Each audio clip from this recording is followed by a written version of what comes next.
Hoş geldiniz. Hoş bulduk. Teşekkür ediyoruz. Biz teşekkür ederiz.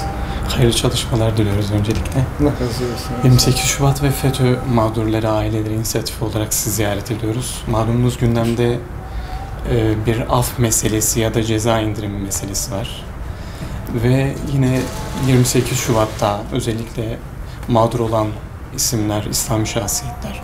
Yine FETÖ'nün mağdur ettiği hakimleri vasıtasıyla, savcıları vasıtasıyla mağdur ettiği aileler var, mağdur ettiği insanlar var cezaevinde ve bunlar 20-25 yılı buluyor neredeyse.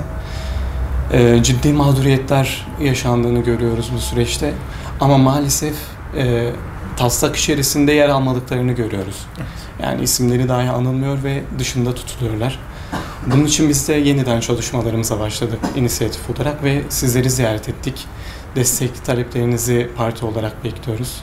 Şimdiden de teşekkür ediyoruz sizlere. Hoş geldiniz, sefa getirdiniz.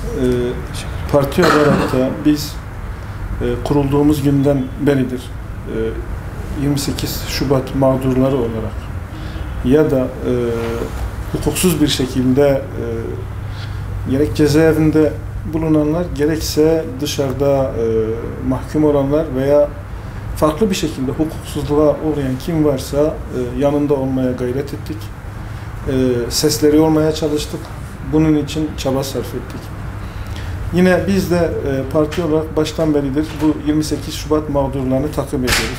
Hakikaten ciddi bir şekilde bir mağduriyet yaşanmıştır. Biz de istiyoruz ki bu mağduriyetlerin bir an önce giderilmesi.